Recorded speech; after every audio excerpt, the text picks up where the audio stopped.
പിതാവിന്റെയും പുത്രന്റെയും പരിശുദ്ധാത്മാവിന്റെയും നാമത്തിൽ ആമേൻ. ഇന്ന് മെയ് 30 വെള്ളിയാഴ്ച.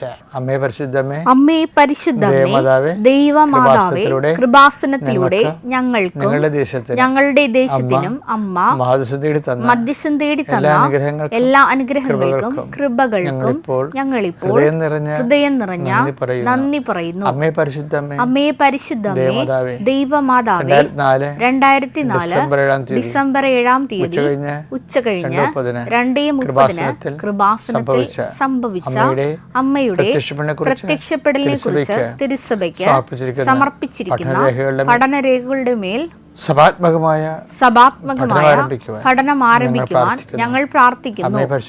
അമ്മേ പരിശുദ്ധമേ, ഭൂസ്വർലോകങ്ങളുടെ രാജ്ഞിയായ അങ്ങേയ്ക്ക് ഭൗമ സംരക്ഷണത്തിനായി പ്രപഞ്ച പ്രകൃതിയെ തന്നെ തിരുസഭ പ്രതിഷ്ഠിക്കുവാൻ ഈ പ്രത്യക്ഷീകരണം വഴി ഇടയാക്കണമേ. പരിശുദ്ധമേ, ജപമാല മാതാവേ, സകല കൃപാസനം പ്രാർത്ഥനകളോടും ചേർത്ത് ഞങ്ങളിപ്പോൾ പ്രാർത്ഥിക്കുന്ന ഈ കുടുംബത്തിന്റെ പ്രത്യേക നിയോഗം പറമക്കളെ.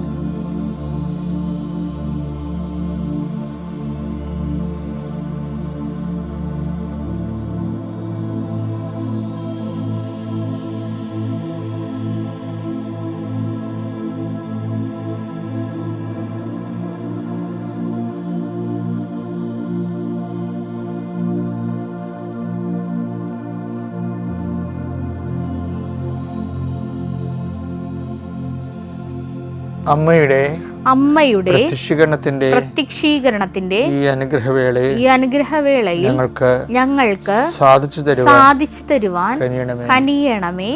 ആമേൻ. വിശ്വാസ പ്രമാണം. സർവശക്തനായ പിതാവും ആകാശത്തിന്റെയും ഭൂമിയുടെയും സൃഷ്ടാവുമായ ദൈവത്തിൽ ഞാൻ വിശ്വസിക്കുന്നു. അവിടുത്തെ ഏകപുത്രനും ഞങ്ങളുടെ കർത്താവുമായ ഈശോമിശിഹായിലും ഞാൻ വിശ്വസിക്കുന്നു. ഈ പുത്രൻ പരിശുദ്ധാത്മാവിനാൽ ഗർഭസ്ഥനായി കന്യകാമറിയത്തിൽ നിന്ന് പിറന്ന് പൊന്തിയോസ് പീലാത്തോസിന്റെ കാലത്ത് പീഡകൾ സഹിച്ച് കുരിശിൽ തറയ്ക്കപ്പെട്ട് മരിച്ച് അടക്കപ്പെട്ട് പാതാളങ്ങളിൽ ഇറങ്ങി മരിച്ചവരുടെ ഇടയിൽ നിന്ന് 3-ാം നാൾ ഉയർത്ത് സ്വർഗത്തിലേക്ക് എഴുന്നള്ളി സർവശക്തിയുള്ള പിതാവായ ദൈവത്തിന്റെ വലതുഭാഗത്തിരിക്കുന്നു. അവിടെ നിന്ന് ജീവിക്കുന്നവരെയും മരിച്ചവരെയും വിധിക്കുവാൻ വരുമെന്നും ഞാൻ വിശ്വസിക്കുന്നു. പരിശുദ്ധാത്മാവിലും ഞാൻ വിശ്വസിക്കുന്നു. വിശുദ്ധ കത്തോലിക്കാ സഭയിലും പുണ്യവാന്മാരുടെ ഐക്യത്തിലും പാപങ്ങളുടെ മോചനത്തിലും ശരീരത്തിന്റെ ഉയർപ്പിലും നിത്യമായ ജീവിതത്തിലും ഞാൻ വിശ്വസിക്കുന്നു. ആമേൻ. സ്വർഗ്ഗസ്ഥനായ ഞങ്ങളുടെ പിതാവേ, അങ്ങയുടെ നാമം പൂജിതമാകണമേ. അങ്ങയുടെ രാജ്യം വരണമേ. അങ്ങയുടെ തിരുമനസ് സ്വർഗത്തിലെ പോലെ ഭൂമിയിലും ആകണമേ. അന്നു വേണ്ടുന്ന ആഹാരം ഇന്ന് ഞങ്ങൾക്ക് തരണമേ. ഞങ്ങളോട് തെറ്റ് ചെയ്യുന്നവരോട് ഞങ്ങൾ ക്ഷമിക്കുന്നത് പോലെ ഞങ്ങളുടെ തെറ്റുകൾ ഞങ്ങളോടും ക്ഷമിക്കണമേ. ഞങ്ങളെ പ്രലോഭനത്തിൽ ഉൾപ്പെടുത്തരുതേ, തിന്മയിൽ ഞങ്ങൾ രക്ഷിക്കണമേ. ആമേൻ. നന്മ നിറഞ്ഞ മറിയമേ, സ്വസ്തി. കർത്താവ് അങ്ങയുടെ കൂടെ സ്ത്രീകളിൽ അങ്ങ് അനുഗ്രഹിക്കപ്പെട്ടവളാകുന്നു. അങ്ങയുടെ ഉദരത്തിൻ ഫലമായി ഈശോ അനുഗ്രഹിക്കപ്പെട്ടവനാകുന്നു. പരിശുദ്ധ മറിയമേ, തമ്പുരാന്റെ അമ്മേ, പാപികളായ ഞങ്ങൾക്ക് വേണ്ടി ഇപ്പോഴും ഞങ്ങളുടെ മരണസമയത്തും തമ്പുരാനോട് അപേക്ഷിക്കണമേ. ആമേൻ. കർത്താവിന്റെ ഉന്നതമായ നാമത്തിന് സ്തോത്രം ചെയ്യുന്നു.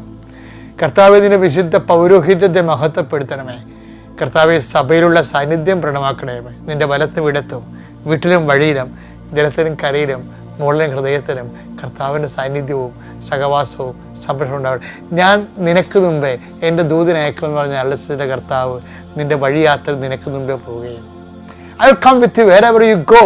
നീ എവിടെ പോയാലും ഞാൻ നിൻ്റെ കൂടെ ഉണ്ടാകുമെന്ന് പറഞ്ഞാൽ കർത്താവിൻ്റെ സാന്നിധ്യത്തെ അനുസ്മരിച്ചുകൊണ്ട് നിൻ്റെ വഴിയാത്ര നടത്താൻ കർത്താവ് നിന്നെ പ്രാർത്ഥനയായി പൂരിതമാക്കട്ടെ. എൻ്റെ ദൈവപൈതലെ, നീ പോകുന്നിടത്തെല്ലാം കർത്താവിൻ്റെ ചൈതന്യം നിനക്ക് പകൽ മേഘസ്തംഭവും രാത്രി തീർത്തുമായി നയിച്ച ദൈവത്തിൻ്റെ ചരിത്ര ചൈതന്യം നിന്നെ തുഴന്നു നിൽക്കട്ടെ എന്ന് പ്രാർത്ഥിക്കുന്നു. നീ സംസാരിക്കുന്ന വ്യക്തിയിൽ പരിശുദ്ധാത്മ നിറയട്ടെ, നീ കണ്ടുമുട്ടുന്ന വ്യക്തിയെ പരിശുദ്ധാത്മ നിറയട്ടെ. നീ ചിന്തിക്കാത്ത വഴികളിലൂടെ ഈ വഴിയെ ഇതിനു മുമ്പ് നീ പോയിട്ടില്ല, നീ പോകേണ്ട ഒരു പുതിയ വഴി ഞാൻ നീ നയിക്കുന്നല്ല ചെയ്ത കർത്താവിൻ്റെ വാഗ്ദാനം നിൻ്റെ ജീവിതത്തിലെ നീ പോകുന്ന വഴിക്ക് നീ നയിക്കപ്പെടേണ്ട പുതിയ വഴികളെ കർത്താവ് നിനക്ക് കാണിച്ചു തരികയും നിന്നെ സഹായിക്കുന്ന പുതിയ ദൂതന്മാരെ കർത്താവ് നിൻ്റെ വഴിയാത്രയിൽ സമാന്തരമാക്കി യാത്രയാക്കുകയും നിൻ്റെ സംരംഭങ്ങളെല്ലാം അവൻ ചെയ്തതെല്ലാം കർത്താവ് ശുഭമാക്കുകയും ചെയ്തെന്ന് പറഞ്ഞ കർത്താവിൻ്റെ ശുഭോദർക്കമായ ആശംസകൾ അക്ഷരാർത്ഥത്തിൽ നിൻ്റെ ജീവിതത്തിൽ നിറവേറിക്കൊണ്ട് നീ കണ്ണീരോടെ വിതക്കാനുള്ള വിത്തുമായി പോകുന്നു. നീ ജീവിതത്തിലെ സന്തോഷത്തോടെ ആർഭാടത്തോടെ കൊയ്തക്കറ്റയുമായി തിരിച്ചു വരാൻ കർത്താവിൻ്റെ നാമത്തിൽ വിജയത്തിൻ്റെയും മരണത്തിൻ്റെയും ജീവൻ്റെയും പുനരുദ്ധരിച്ചതിൻ്റെ വിജയത്തിൻ്റെ അടയാളമായ സിലുവയുടെ നാമത്തിൽ നിന്നെ ആശീർവദിക്കുന്നു. അതായത് ജോഷുവയാണ് ശരിക്കും പറഞ്ഞാൽ ഈ ഉടമ്പടിയുടെ പരാധീനതകൾ കണ്ടെത്തുന്നത്. എന്തുകൊണ്ട് ഉടമ്പടി എത്രയും വേഗം നിറവേറ്റാൻ ഒരു വ്യക്തിയുടെ നിലപാട് എന്താണ്, എന്ത് നിലപാട് കൈവരിച്ചാൽ ഉടമ്പടി പെട്ടെന്ന് ആക്റ്റീവ് ആകുമെന്നുള്ളത് ജോഷുവയാണ് പറയണത്. എന്താണ്? നിങ്ങൾ പിറുപിറുക്കരുത്, പിന്നെന്താണ്? മത്സരിക്കരുത്. അതായത് പിറുപിറുപ്പ് സ്വന്തം കഴിവുകേടിനോടാകാം, മറ്റുള്ളവരോട് അസൂയയാകാം. അതുപോലെ മത്സരിക്കണത് ദൈവത്തെ മാറ്റി നിർത്തിക്കൊണ്ട് ജീവിക്കാൻ വേണ്ടിയുള്ള ബോധപൂർവ ശ്രമമാകാം. അതെല്ലാം ഉടമ്പടിയിൽ നമ്മുടെ വില്ലത്തരങ്ങളായിട്ട് വരും. അതായത് പുറപ്പാട് 15:24 ഈജിപ്തിൽ നിന്ന് പോകുന്ന ജനം 3 ദിവസം കഴിഞ്ഞിട്ട് വെള്ളം കിട്ടിയില്ല. അപ്പോൾ ജനം പിറുപിറുത്തു. ഈ ഉടമ്പടിയിൽ വരുന്നൊരു വിഷയമാണത്. അതുകൊണ്ടാണ് മാറായിലെ വെള്ളം കഴിക്കാൻ കാര്യം. അനുഭവിക്കാൻ യോഗ്യതയില്ല അവന്മാരെ. പിറുപിറുത്താൽ മത്സരിച്ചാൽ വെള്ളം കിട്ടിയാലും കഴിച്ചു പോകും. നിസ്സാരമല്ലേ ഈ പിറുപിറുപ്പേ. മത്സരം അങ്ങനെയാണ്. നമുക്ക് ജോലി കിട്ടും, നമ്മൾ കല്യാണം കഴിക്കും, പക്ഷെ സമാധാനം ഉണ്ടാകത്തില്ല. മക്കളുണ്ടാവും, അവരെ നമ്മൾ അനുസരിക്കത്തില്ല. എന്താണ്? ദൈവത്തോടുള്ള മറുതലിപ്പാണ്. നിയമാവർത്തനം 9:7 നിങ്ങൾ ദൈവമായ കർത്താവിനെ മരുഭൂമിയിൽ വെച്ച് നിങ്ങൾ കോപിപ്പിച്ചത് എങ്ങനെയെന്ന് ഓർമ്മിക്കുവിൻ.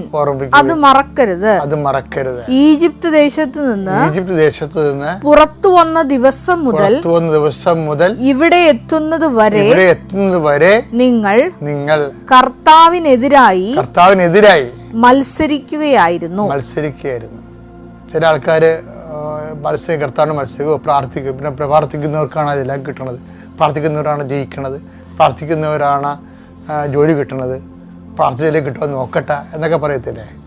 ചില ആൾക്കാർ 2 വെള്ളിക്കും ചവിട്ടും. നമ്മളിപ്പോൾ ദൈവത്തിൽ നിൽക്കുമ്പോൾ ദൈവത്തിൽ മാത്രം നിൽക്കണം. അതിനിടയ്ക്ക് എന്തെങ്കിലും തരത്തിൽ ഉത്തരം താമസിച്ചു പോയാൽ അവർക്ക് കിട്ടിയല്ല, ഇവർക്ക് കിട്ടിയല്ല, അവർ പ്രാർത്ഥിച്ചിട്ടാണ് കിട്ടിയത്, അവർക്ക് ഉടമ്പടി എടുത്തിട്ടാണ് കിട്ടിയത്, എന്നിട്ട് അവർ കേരളായി പോയല്ലോ, ഞാനിതെല്ലാം കഷ്ടപ്പെട്ടിട്ടില്ലേ, എന്നിട്ട് എനിക്കൊന്നും കിട്ടിയില്ല. ഇതാണ് മറുതലിപ്പെന്ന് പറയുന്നത്. മറിച്ച് നമുക്കറിയില്ല, ഉടമ്പടിയുടെ ഏറ്റവും വലിയ നിയോഗം എന്താണ്? ദൈവത്തിൻ്റെ ആനുകൂല്യങ്ങളല്ല, ദൈവം തന്നെയാണ്. ഈ ദൈവം തന്നെയാണ് ഉടമ്പടി ഏറ്റവും വലിയ നിയോഗങ്ങൾ എന്ന് നീ തിരിച്ചറിയുന്നവരെ മറുതലിച്ചുകൊണ്ടേയിരിക്കും ചിലരെ. ദൈവത്തോടുള്ള മറുതലിപ്പ് എന്ന് പറഞ്ഞാൽ എനിക്ക് എപ്പോഴും തോന്നിയിരിക്കണത്, ഈ മോസസ് ജനങ്ങളോട് സംസാരിക്കത്തില്ലേ, അന്ന് മൈക്കില്ലല്ലോ. അത് കാരണം ഈ ആൾക്കാർ പറഞ്ഞ് പിടിപ്പിക്കണമെങ്കിൽ 50 പേരോട് പറഞ്ഞിട്ട് 50 പേര് മറ്റ്50 പേരോട് പറഞ്ഞ് അവർ അപ്പുറത്ത് 50 പേരോട് പറഞ്ഞാൽ ഇങ്ങനെയാണ് ആ ആദ്യകാലങ്ങളിലൊക്കെ ഈ വചനം പ്രസംഗിക്കണത്. പക്ഷേ ഇതിൻ്റെ അകത്ത് വേറിട്ട് നിൽക്കുന്ന ഒരാൾക്കാരുണ്ട്. അവരാണ് മറുതലിപ്പുകാർ, പുറകെ നിൽക്കുന്ന ആൾക്കാർ. ചില ആൾക്കാർ വചനം കേൾക്കാൻ വേണ്ടി അടുത്ത് വരാൻ പറയത്തില്ലേ, വചനം കേൾക്കാൻ വേണ്ടി അടുത്ത് വരിക എന്ന് പറയും. അത് വചനത്തിലുള്ളതാണ്. അതുപോലെ തന്നെ ഒരു വാക്കാണ് അകന്ന് നിൽക്കുന്നവൻ എല്ലാ നല്ല കാര്യങ്ങളോടും മറുതലിക്കുന്നു. അപ്പോൾ ഈ ആരാണ് മറുതലിക്കണത്? സുഭാഷിതങ്ങൾ 18:1 വേറിട്ട് നിൽക്കുന്നവൻ എല്ലാ നല്ല തീരുമാനങ്ങളോടും മറുതലിച്ച് നിൽക്കാൻ പഴുതു നോക്കുന്നു. അപ്പോൾ ഈ മറുതലിപ്പ് മനസ്സിലായില്ലേ? വേറിട്ട് നിൽക്കുന്നവനാണ് മറുതലിച്ച് നിൽക്കുന്നത്. ഈ ദൈവത്തോട് ഈ പുറപ്പാട് യാത്രയിൽ മറുതലിപ്പ് ഉണ്ടായിരിക്കുന്ന ആരുടെ നിന്നാണ്? വേറിട്ട് നിന്നവരിൽ നിന്നാണ് ഉണ്ടായിരിക്കണത്. മോശസ് പറയുമ്പോൾ വേറെ വല്ല കാര്യം പറഞ്ഞുകൊണ്ട് പുറകിൽ കൊണ്ട് കുത്തിരിക്കും. ഗ്രൂപ്പ് കൂടി, കുറിം കമ്മിറ്റി കൂടിക്കൊണ്ടിരിക്കും. അങ്ങനെയുള്ളവരാ മറുതലിച്ചിരുത്. എന്ത് പറ്റി? മരുഭൂമി മരിച്ചു വീണ് അവന്മാരെ അടക്കിക്കൊണ്ട് അവന്മാരുടെ പുറത്തുകൂടി കയറിക്കൊണ്ടാണ് പിന്നീട് ബാക്കിയുള്ള ജനം, അവരുടെ മക്കള് വാഗ്ദാന നാട് പ്രവർത്തിക്കുന്നത്. അപ്പം മറുതലിപ്പത്തെ നല്ല സുഖമുള്ള ഏർപ്പാടല്ല. വേറിട്ട് നിൽക്കാൻ നിൽക്കണം. കർത്താവിൻ്റെ വചനം അനുസരിച്ചുകൊണ്ട് ജീവിക്കാനുള്ള, വേറിട്ട് നിൽക്കാതിരിക്കാനുള്ള നടപടിക്രമമാണ് ഉടമ്പടി എന്ന് പറയുന്നത്. Okay, thank you. അത്യപൂർവ ദൈവാനുഭവങ്ങൾ ഇനി നിങ്ങൾക്കും സ്വന്തം. ഈ യൂട്യൂബ് ചാനൽ ഇതുവരെ സബ്സ്ക്രൈബ് ചെയ്തിട്ടില്ലെങ്കിൽ ഇപ്പോൾ തന്നെ സബ്സ്ക്രൈബ് ചെയ്യുക. ഈ വീഡിയോ ഇപ്പോൾ തന്നെ നിങ്ങളുടെ സുഹൃത്തുക്കൾക്ക് ഷെയർ ചെയ്തുകൊണ്ട് കർത്താവിൻ്റെ പ്രേക്ഷിതരാകുക.